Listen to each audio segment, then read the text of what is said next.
Good morning, everyone. Uh, just a few things today, which I guess slow on Friday is a good thing.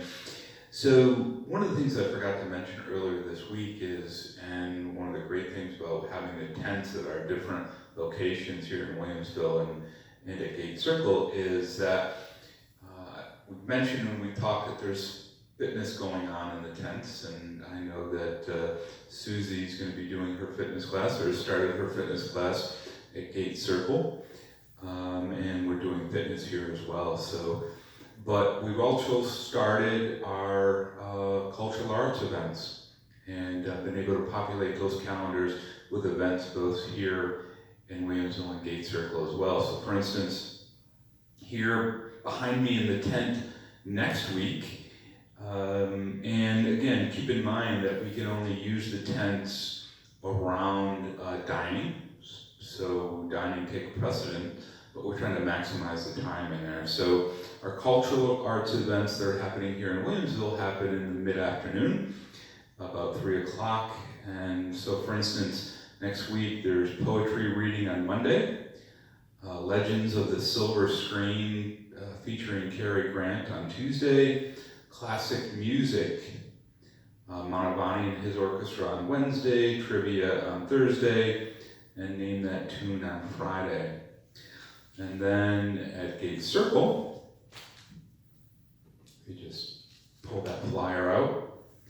So Gate Circle, they actually have a little bit more flexibility because they don't do lunch in the tent. So for instance, starting or next Monday they have fitness in the morning, and then they have poetry in the afternoon. They have on Tuesday a coffee clutch and then puzzles in the afternoon. On Wednesday a history of the Erie Canal and an art class featuring Shakespeare.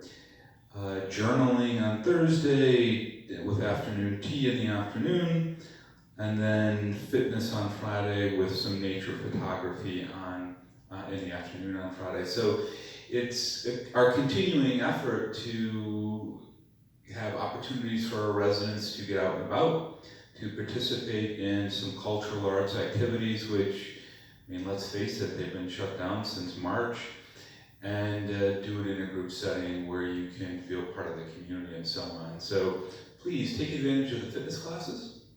We're still doing them online, but if you want to get fit, Tracy here in Williamsville and Susie at Gate Circle, they just do a fantastic job.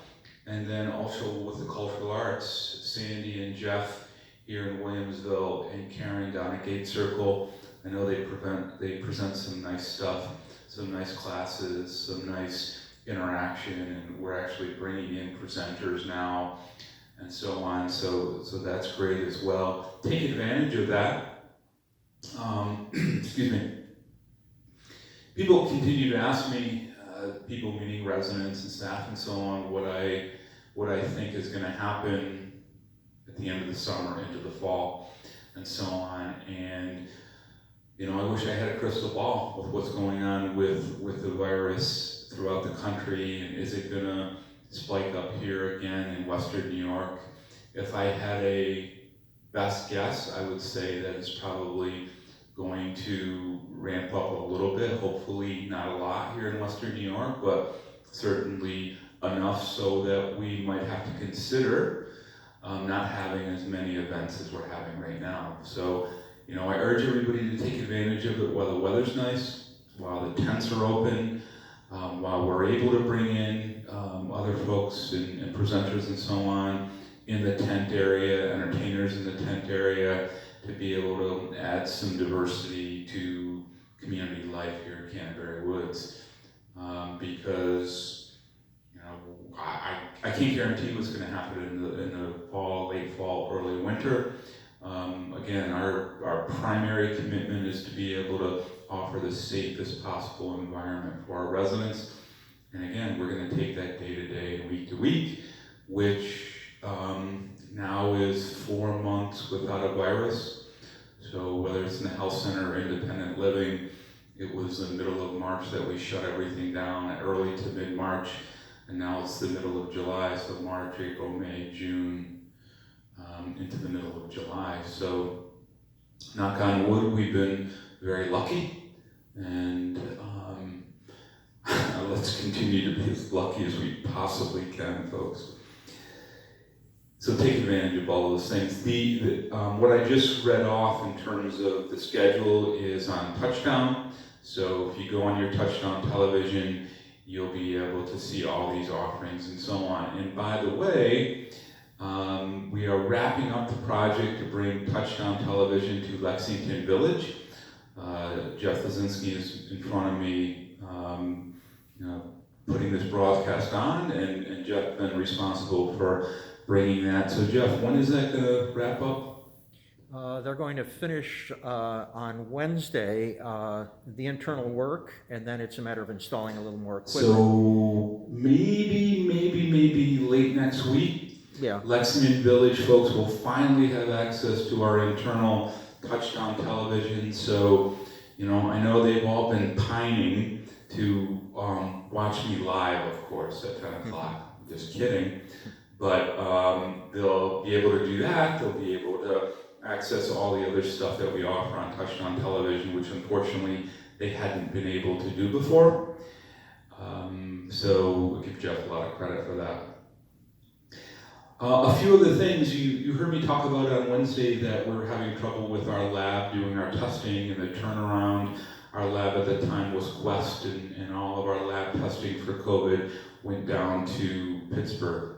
And again, a reflection of what's going on in the country, these labs getting inundated and stretching out the ability to get the tests back in a timely manner. You really want to be able to get your results back 48 hours, maybe 3 days, right in there at the most, obviously, so that you can react to them and you can hopefully mitigate any other issues that's going to result in a positive test.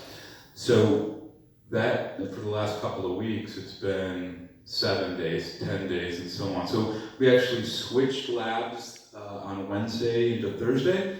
And so the lab that we have contracted with is local, and it continues to, again, as we have these issues and problems that come up with our ability to manage and our ability to test, we're going to look at those and try to solve them. So with this new lab, we're going to hope that we can get a 2 to 3 day turnaround in our testing, both for residents and for staff and so on, and help us continue to move forward with that.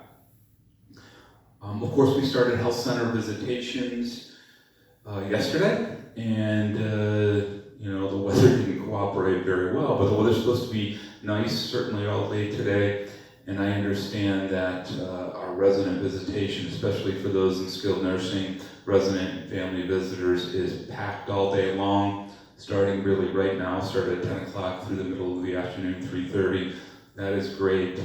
And we're happy to be able to provide that both for skilled nursing residents and assisted living, but obviously safety first. So I think everybody at this point, residents, and the letter went out to family as well, has seen the protocols and the guidelines and the processes that we put into place to be able to ensure that we provide the safest possible environment for our skilled nursing and assisted living residents to be able to visit with their family members, not through a window, but at least live, and something that they haven't been able to do for a very long time.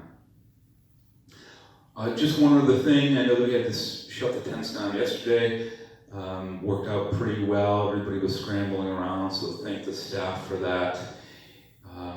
Weather was started to really turn sour, and if you were reading we're looking at the weather reports, it actually called the possibility of tornadoes. So tornadoes in tents, they're not a good mix. So we hoped and prayed that didn't come to fruition, and it didn't. So the tents are being set up again today, and we'll go full force.